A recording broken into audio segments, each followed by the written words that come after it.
കാനഡയിലൊന്ന് കാലുത്തിയ അന്ന് മുതൽ നമ്മളെല്ലാവരുടെ ഒരു ആഗ്രഹമായിരിക്കും ആൽബർട്ടിലൊന്ന് അടിച്ചൊളിക്കുക എന്നുള്ളത്. അല്ലേ?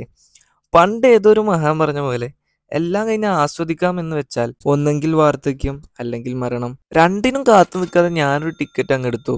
കൽഗിരി എയർപോർട്ടിൽ നിന്ന് പിക്ക് ചെയ്യാമെന്ന് പറഞ്ഞ മഹാബാബി സ്പെൽബർ വന്നില്ല. എടാ ഈ ഊബർ വിളിച്ചതാ, അഡ്രസ് ഞാൻ അയച്ചിട്ടുണ്ട്. ഞാൻ ഓർമ്മ. പകരം എന്നോട് ഊബർ വിളിച്ചു വരാനാണ് ആ സാമുദ്രോഹി പറഞ്ഞത്. നല്ലൊരു ഉറക്കം പാസാക്കി കുളിച്ചു മാറ്റി കൽഗിരി അടിച്ചു കയറി കാണാമെന്ന് കരുതി ഓഫ് റോഡ് അണ്ണൻ്റെ വണ്ടി എടുത്ത് ഞാൻ നേരെ വിട്ടു. പണ്ട് പലതവണ ലൈബ്രറി കണ്ടിട്ടുണ്ടെങ്കിലും ലൈബ്രറി ഒരു അത്ഭുതമായി തോന്നുന്നത് ഇത് ആദ്യമായിട്ടാണ്. 4 നിലയുള്ള ഈ ലൈബ്രറിയുടെ ആംബിയൻസ് കണ്ട് ജീവിതത്തിൽ ഇന്നേ വരെ പഠിക്കാൻ തോന്നാത്ത എനിക്ക് വരെ പഠിക്കാൻ തോന്നി. ഗെയിമിംഗ് സെന്ററുകളിൽ കാണുന്ന പോലെ പ്ലേ സ്റ്റേഷനും അതുപോലെ തന്നെ ബോർഡ് ഗെയിംസുമാണ് ഞാൻ പിന്നെ കണ്ടത്.